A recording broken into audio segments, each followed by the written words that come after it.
Selamat sore teman-teman semua. Hari ini kita memasuki minggu ke-3 pertemuan mekanika fluida. Di sini kita akan membahas tentang fluida statis, alat ukur untuk fluida, sama prinsip hukum Archimedes. Untuk subbabnya di sini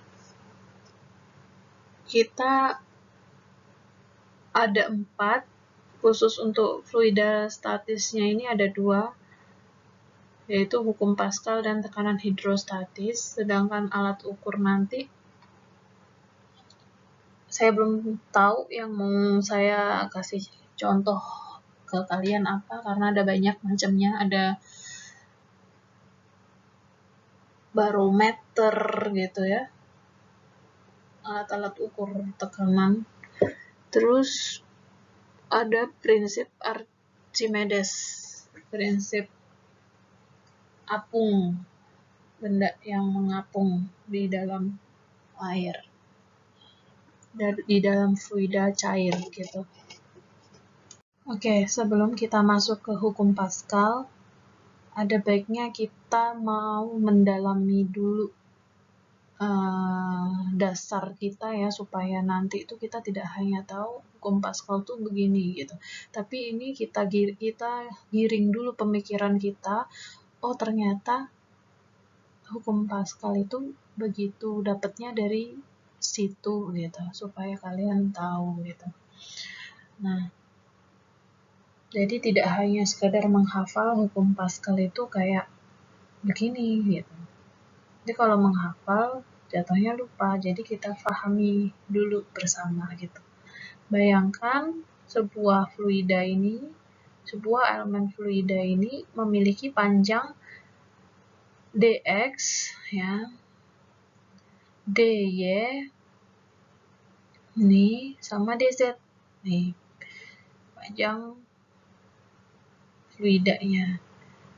Nah, ini tentunya sama dengan ini. Ini tentunya sama dengan ini, sama dengan ini, sama dengan ini. Yang ini sama dengan yang ini. dx ini sama ini, sama ini, sama ini ya. Jadi yang sebangun isinya. Oke. Nah, massa total dari elemen fluida ini adalah dm. Massa totalnya dilambangkan dengan dm. Kemudian volumenya dilambangkan dengan dv. Jadi fluida itu kan punya massa dan punya volume, punya berat dan juga volume. Massa beda ya sama berat. Kalau massa itu adalah ukuran dari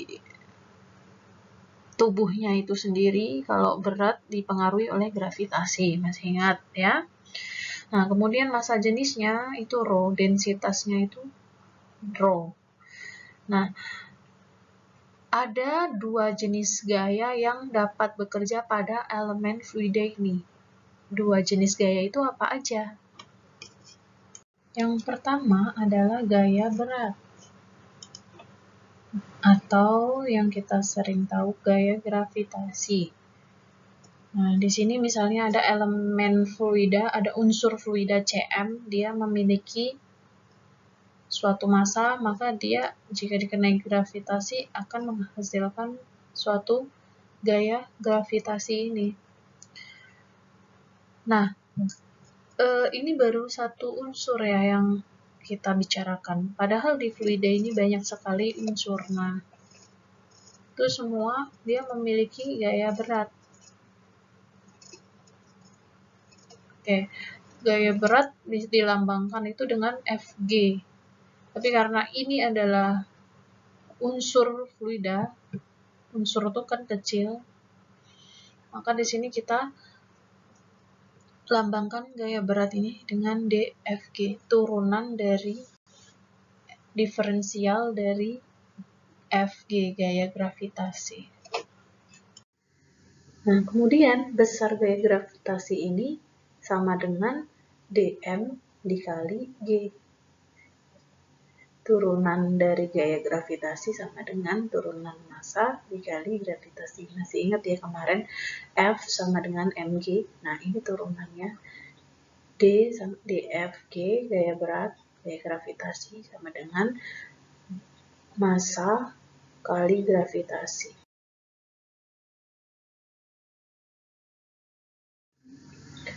Nah, ada juga nih gaya yang bekerja pada permukaan elemen fluida. Jadi dia itu di luar ya, bisa dikatakan di permukaannya itu ini, bukan di dalam berat fluidanya sendiri. Ini di permukaan, di luar gitu. Nah, di sini kita dari 6 sisi ini, kalau dibilang ini adalah tempatnya fluida itu ya. Dari 6 sisi ini kita cuman coba di 3 sisi aja, 3 permukaan aja. 3 sisi permukaan yang terkena oleh gaya tadi, masing-masing gaya itu akan menguraikan gayanya menjadi 3 komponen ortogonal, gitu ya. Satu komponen bertindak sebagai yang gaya normal, yang kemarin itu. Nah, kemudian yang 2 lagi bertindak sebagai tangensial, yang sejajar gitu. Nah, misalnya ini ya, yang bertindak sebagai gaya normal yang mana? Yang ini dong, gitu kan? Yang ke atas kalau dari sisi ini, sisi atas yang dikenai oleh gaya, maka yang tegak lurus yang gaya normal yang tegak lurus dengan permukaan bidangnya. Kemudian yang tangensial yang sejajar, yang ini sejajar dengan ini dan ini visinya. Kalau yang ini sejajar dengan yang ini dan ini. Tahu arti sejajar ya? Sejajar tuh ada garis lurus yang dia itu saling sejajar. Sejajar artinya dia tidak akan pernah berpotongan gitu. Nah, di sini juga sama, ada yang tegak lurus yang dinamakan gaya normal tadi, ada yang sejajar, ada yang tangensial yang sejajar. 2 itu tangensial, yang ini sama yang ini. Ini sejajar dengan ini dan ini. Kalau yang ini dan ini. Oke. Kalau yang ini, berarti yang gaya sisi yang ini ya, sisi bawah ini yang normal yang mana? Yang ini dong, ya kan? Ya, yang tegak lurus. Yang tangensial yang mana? Yang ini dong, gitu. Yang ini sejajar dengan ini sama ini, ya kan? Dia nggak akan berpotongan kan? Ketika ditarik garis lurus, dia tidak akan pernah berpotongan. Nah, yang ini dia sejajar dengan ini dan ini. Bisa dipahami ya. Di dalam mekanika fluida itu ada fluida. Jadi maksudnya gini ya, ketika dia bergerak tapi dia seiring. Jadi misalnya T0 sama dengan V waktu di T0 ya, ini V-nya kecepatannya adalah misal 10 meter per sekon. Maka untuk T1 nanti, T1 misalnya 5 menit ke depan, maka V-nya ini tetap berapa? 10 meter per sekon gitu ya.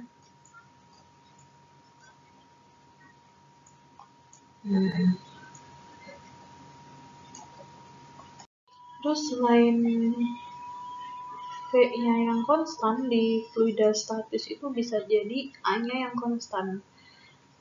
A itu percepatan. Bedanya sama kecepatan apa? Kalau kecepatan itu ya kecepatan di saat itu, di waktu itu. Nah, kalau percepatan ini kenaikan atau penurunan kecepatan. Misalnya gini. Di waktu T0 tadi kan 10, ya kan? Nah, nanti di waktu T5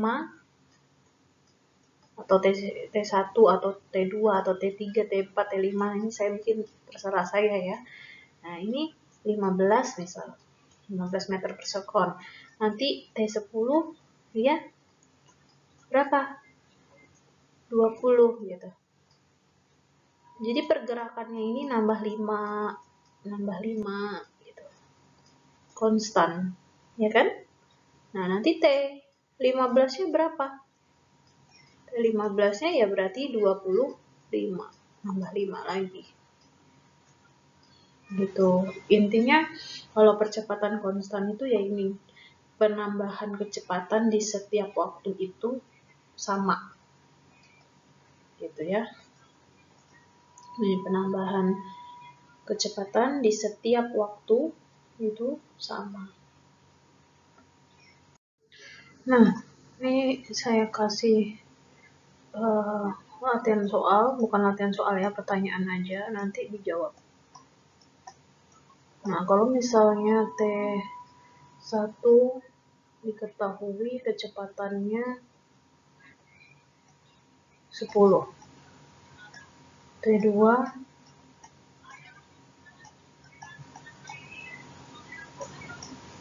11, T3 12. Terus T1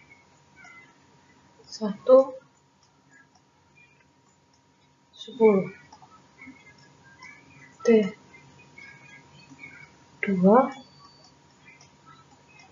17, T3 20. Ini saya tambah T5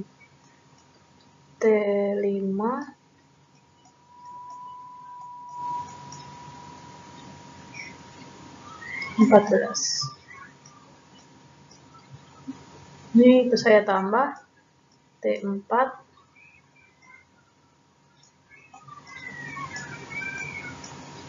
23. Nah, mana yang konstan? Yang konstan A atau B? Nah, nanti jawab di grup ya. Yang konstan yang mana, yang nggak konstan yang mana.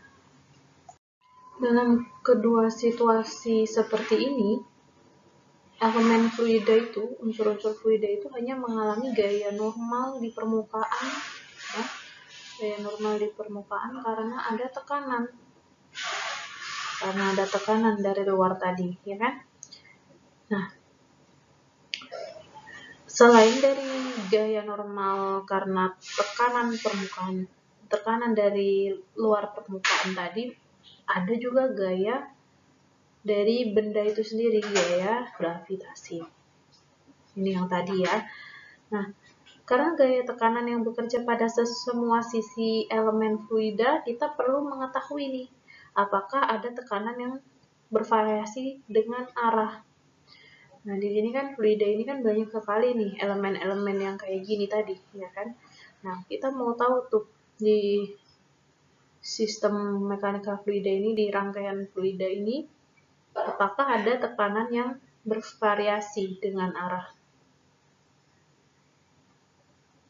Maksudnya begini, arah dari tekanan ini kan dia dari keenam sisi kubus ini, ya. Arah tekanan itu kan menekan dari semua sisi di kubus ini. Nah, kita mau tahu nih, tekanan yang didapat dari berbagai arah ini, apakah ada perbedaan di antara besarannya, di antara besaran tekanan itu, apakah ada perbedaan? Nah, kita mau tahunya itu di sini. Hukum Pascal ini nantinya untuk mengetahui apakah yang menekan ke dalam elemen fluida itu sama ataukah berbeda. Kita contohkan sebuah prisma fluida kecil ya. Prisma tuh yang ini di dalam ini kecil. Nah, ini dengan sudut theta si prismanya itu. Elemen prisma ini mempunyai dimensi dy, dz, dx, dan dl.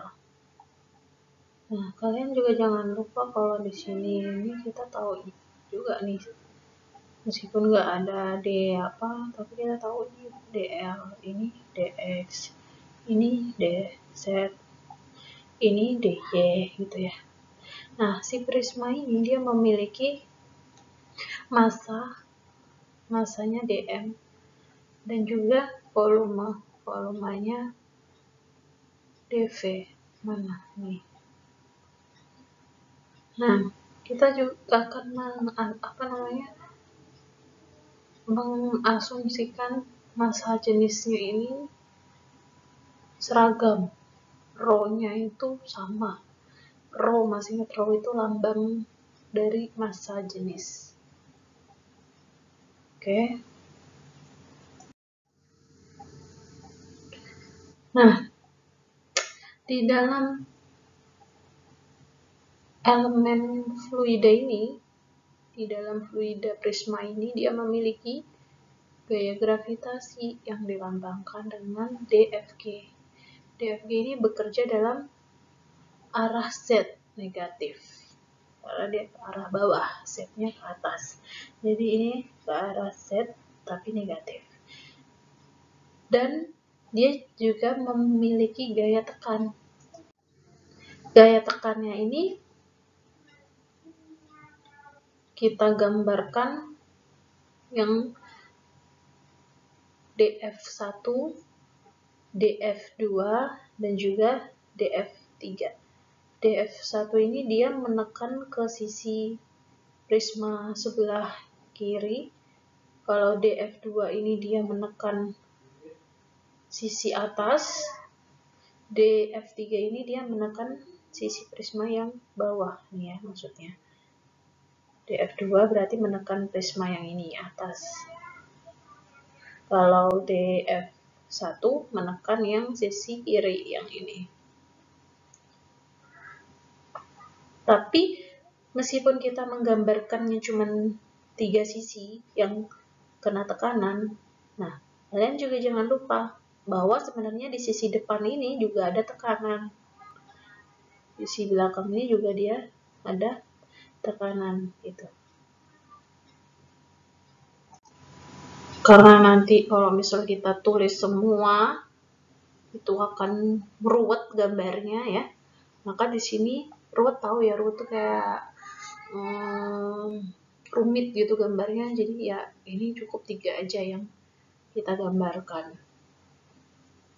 Tapi sebenarnya nanti itu hasilnya juga sama aja kayak begitu, kayak 3 ini gitu. Sehingga nggak usah ditulis, nggak apa-apa karena sama. Kemarin kita belajar yang namanya tekanan itu sama dengan F per A. Nah, jika kita tulis seperti ini, artinya ini juga sama aja ya. P sama dengan dF per dA. Ini maksudnya adalah P sama dengan F per A. Karena ini baik, kenapa ditulis D? Karena ini adalah bagian kecil dari fluida itu. Gitu. Nah, kalau kita mau mencari berapa dF-nya, maka dA-nya ini kita masukkan, kita tuker ke sini. Nah, kalau kita tuker ke sini, dA-nya jadi dikali. Bukan dibagi. Kalau di sisi, kalau bagi pindah ruas, pindah sama dengan itu, menyeberangi sama dengan itu, kalau dari bagi dia jadi kali. Makanya di sini dF sama dengan P kali DA gitu ya. Kemudian kalau kita mau tahu sekarang berapa DF-nya, berapa DF1, berapa DF2, nah, berapa DF3, berapa DFG. Nah, itu tinggal masukkan ke sini aja, ke rumus PDA ini yang saya kotakin ini. Kita masukkan ke rumus ini. Berapa berarti DF1-nya? DF1 berarti P kali DA-nya si DF1. DA-nya DF1 ini berapa? Luas permukaan yang dikenai gaya DF1. Nah, DF1 kan mengenai gayanya mengenai luas permukaan sisi yang sebelah kiri tadi kan. Maka luas permukaannya ini apa kali apa? Karena ini persegi panjang, maka luas permukaannya panjang kali lebar. Mana panjangnya? Panjangnya DZ ini. Lebarnya mana? Lebarnya ini, DX ini. Nah, ini ya. Sama DX ini dengan D sini. Nah, maka kalau kita tulis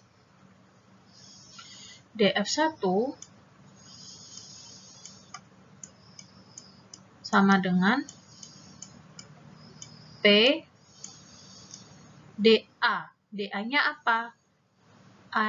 Luas permukaannya tadi P, DA-nya DX kali DZ gitu. Lalu kalau DF2 berapa? DF2 sama dengan PDA2. P kali, mana luas permukaannya? Luas permukaannya yang ini. Nah, ini juga luas permukaannya ini persegi panjang juga ya. Apa berarti panjang kali lebarnya? Panjangnya DL, lebarnya DX gitu ya. Berarti ini DX, DL, DX dulu biar bersama ya, kali DL. D3-nya, DF3-nya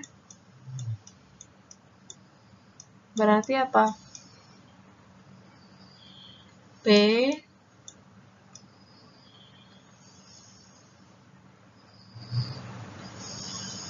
DX kali DY. Yang mana tuh? Berarti DF3 kan ini mengenai sisi bawah. Ya, jadi luas permukaannya yang dikenai gaya yang mana? Ini kan. Nah, panjangnya apa? Panjangnya DY. Lebarnya apa? DX. Itu PDX DY.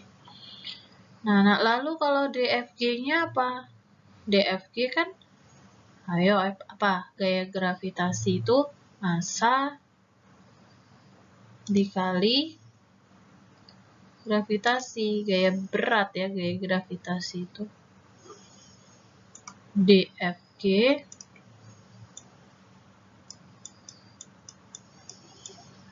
sama dengan M kali G, atau bisa juga ditulis DM kali G gitu.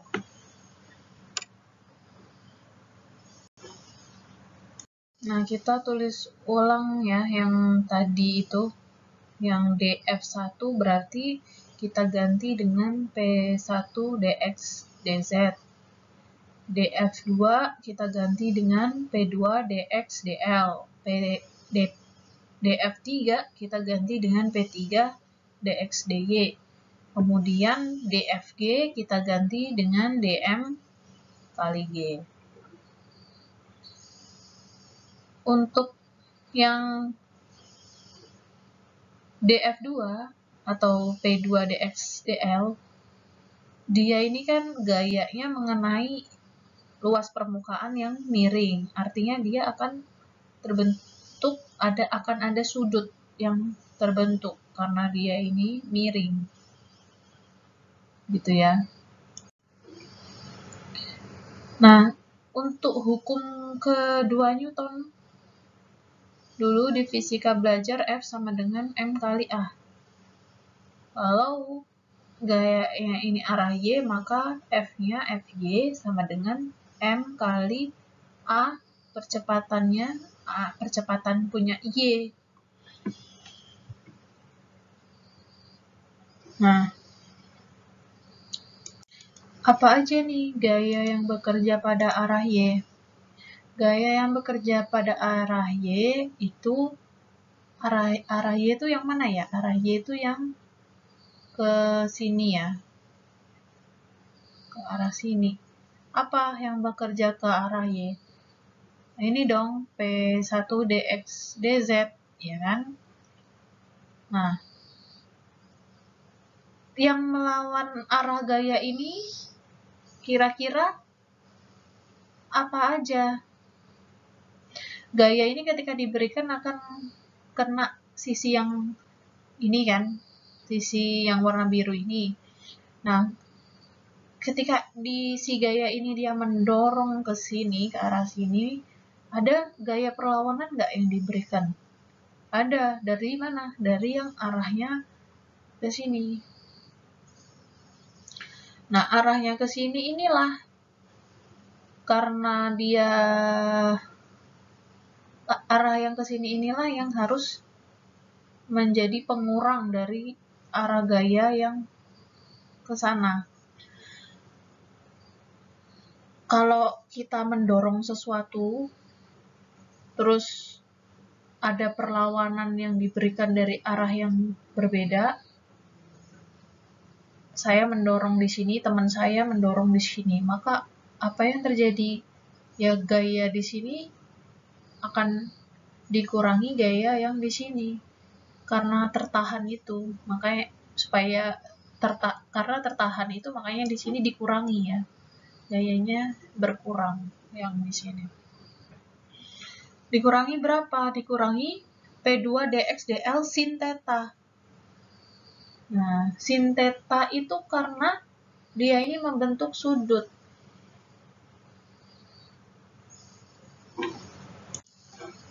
Karena dia arahnya ke sini ya, maka perlawanannya kan pasti arahnya ke sana.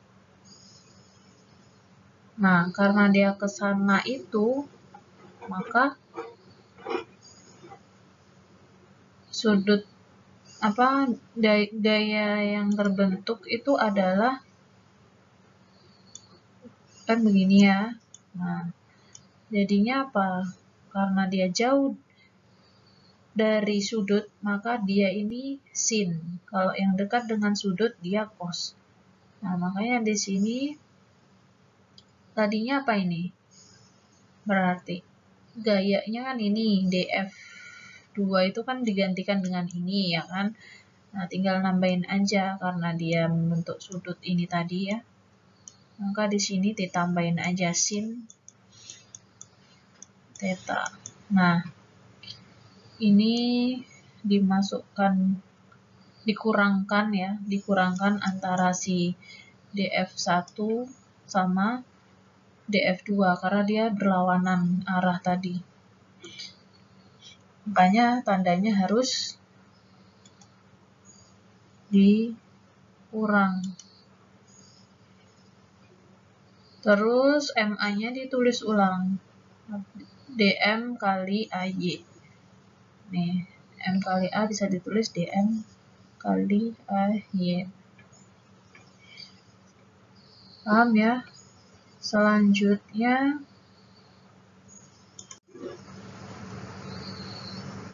yang arah Z. Nah, coba yang arah Z sekarang. Arah Z mana ya? Arah Z. Z ini. Arah Z berarti yang ini. Gitu ya. Arah Z berarti gaya yang bekerja yaitu apa aja? Ini. Terus mana lagi? Ini. Ya kan? Ini mengenai ini.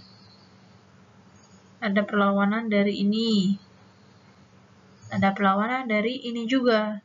Nah, ini. Yaitu dia akan membentuk sudut yang kayak tadi. Nah, kalau tadi kan ke arah sini, ya kan? Nah, sekarang dia tadi kan ke arah sini karena yang mau dilawan tuh adalah arah yang ke sana. Nah, sekarang kita mau melawan arah yang ke sini. Mana yang melawan arah ke sini? Berarti yang ini. Gitu. Nah, berapa besarnya arah yang melawan ke sini? Ya, ini tinggal ditambah dengan cos theta. Nah, jadinya gimana? Nah, jadinya seperti ini. Fz, jumlah gaya pada bidang Z, sama dengan MAZ. Jumlah gaya pada bidang Z tadi apa aja? Nah, kan P3dx dy ini ya kan yang dari permukaan, gaya yang dari permukaan kan arah Z itu yang ini. Kemudian arah gaya yang melawan itu yang ini sama ini tadi. Nih, yang ini ya. Nah, arah yang melawan ini. Berapa yang arah ini nih apa? Ini gayanya, besaran gayanya. Besaran gayanya yang ini. Tapi tandanya minus karena dia melawan arah. Nah, jangan lupa juga ada DMG ini yang melawan. Makanya dia dikurangi DMG juga. Sama dengan M kali A ditulis lagi. Atau bisa ditulis DM AZ gitu ya. Nah, kita bisa menulis ulang DL ini, DL sin theta ini dengan DZ. Kenapa? Karena kalau kita tahu kan hukum Newton itu F aksi sama dengan F reaksi gitu ya. Berarti ini F1 sama dengan F2. F2. Nah, F1-nya apa? F1-nya kan ini, P1 ini. Nah, F2-nya berarti apa? Ini, tapi dia jadi plus gitu kan. Karena dia berpindah sama dengan. Jadi kalau dituliskan berarti P1 dx dz sama dengan P2 dx dl sin theta. Nah, dx-nya coret. Dx ini coret. P-nya coret. Coret. Maka tinggal dl sin theta sama dz. Nah, di sini makanya disimpulkan dl sin theta bisa digantikan dengan dz. Ini tulisan saya kalau kalian membaca langsung gitu ya dari PDF-nya nggak akan ngerti. Tapi kalau kalian menyimak dari awal, insya Allah ngerti ya, meskipun ini tulisan saya jelek sekali, tapi kan saya mengatakan itu gitu ya. Nah, begitupun untuk yang DL cos theta ini. DL cos theta ini bisa diganti dengan DY ini ya. Kemudian untuk DMG ini kita bisa ganti dengan Rho DV. Karena masih ingat kemarin untuk Rho itu sama dengan M per V kan. Maka untuk M-nya sendiri bisa diganti dengan Rho kali V. Nah, karena ini DM, makanya kita pakainya DV gitu ya. Rho sama dengan DV. Rho kali DV. DM sama dengan Rho kali DV. Nah, DV-nya apa? Supaya sama, kita bikin aja DV-nya. Volume prisma apa? Volume prisma itu sisi dx, volume itu kan biasanya ini ya. Kalau di prisma berarti volumenya ya dx, dy, dz, dx kali dy kali dz per 2. dx mana dx? dx kali dy kali dz bagi 2.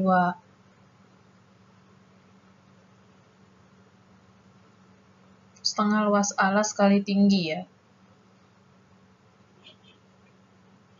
Untuk volume itu. Volume prisma. Oke, sekarang kita tulis ulang persamaan tadi, 2 persamaan tadi, yang untuk arah Y sama untuk arah Z. Yang DF Y tadi, nah ini dengan status yang udah diganti nih. DL sin theta-nya udah diganti DZ, kemudian DV-nya itu sudah diganti dengan DX, DY, DZ per 2, atau setengah luas alas kali tingginya prisma tadi ya, DV-nya itu volume.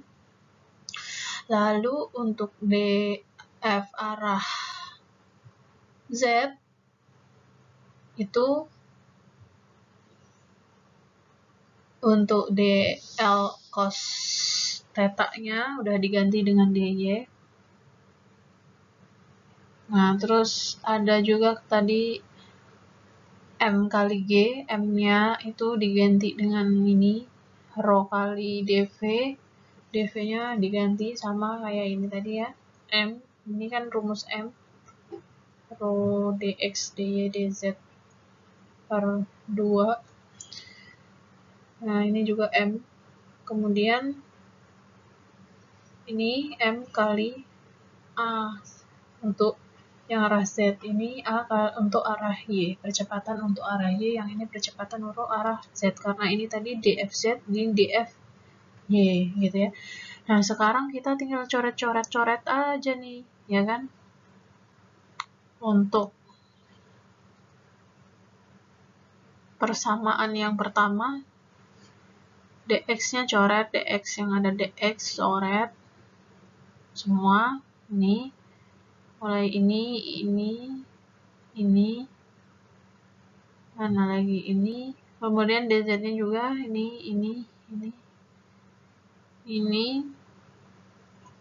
udah. Terus tinggal apa? Tinggal P1 min P2 sama dengan Rho AY DY per 2 yang nggak dicoret di sini ya. Lalu untuk yang DF3 dicoret juga yang sama. Yang sama apa nih? Yang sama DX sama DY-nya. DZ-nya nggak dicoret karena apa? Karena yang di sini nggak ada DZ-nya, jadi nggak bisa dicoret. Yang bisa dicoret kalau dia ada semua. Jadi kayak bisa dikeluarkan gitu. Maksudnya ngerti ya? Jadi yang ini itu berarti kan yang dikeluarkan dx per dx dy-nya gitu kan. Makanya dia dicoret. Karena semuanya ada dx dy. Ini dx dy ada, ini ada, ini ada, ini ada. Semua ini ada. Jadi kalau kita coret harus yang semuanya ada. Ini dz kan semua ada ya. Dx dz. Nah kayak yang dy ini kan dia nggak ada di masing-masing, jadi nggak boleh dicoret. Nah ini yang nggak ada apa, dz? Nggak ada di sini, nggak ada di sini. Ada sih di sini, tapi di sini nanti nggak ada lagi. Nah ini nggak boleh.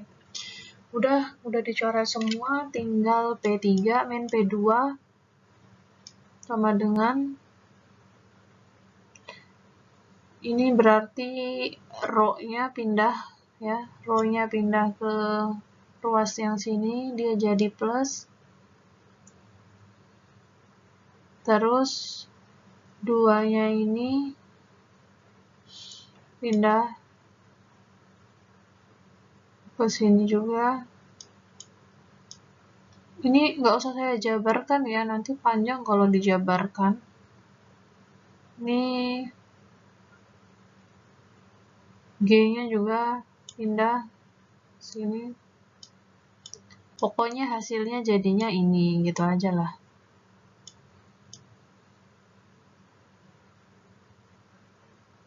Kalau mau dijelaskan nanti panjang.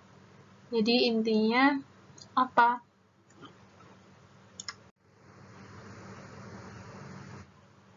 Nah, ini kan persamaan tadi kita tulis ulang. Jika dx, dy, dz itu nilainya 0, maka kan tinggal P sama ini. Karena yang ini kan 0, maka 0 dikali 0 semua akan 0. Ini juga kalau 0 semua akan 0. Ketika P1 min P2 sama dengan 0, maka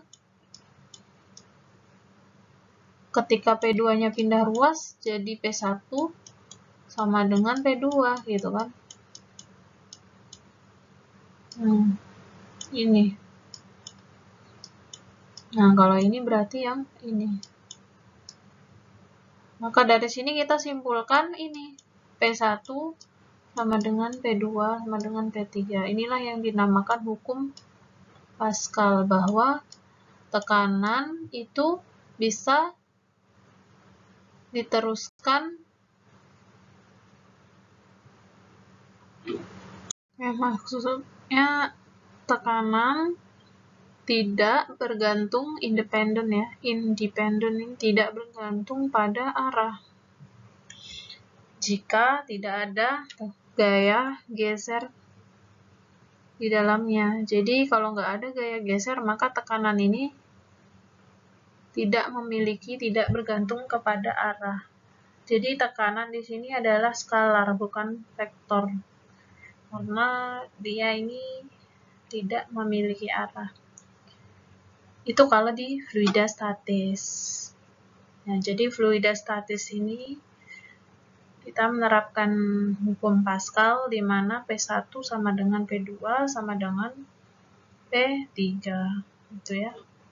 Nah, sebenarnya kuncinya di situ aja hukum Pascal ini. Yang tadi saya jelaskan dari awal sampai akhir itu hanya pembuktian.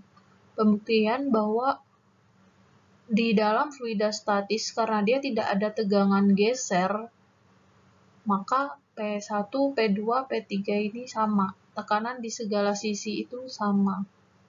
Nah, itu adalah prinsip dari hukum Pascal. Yang diingat itu aja. Jadi hukum Pascal itu menjelaskan bahwa tekanan itu akan sama di semua titik.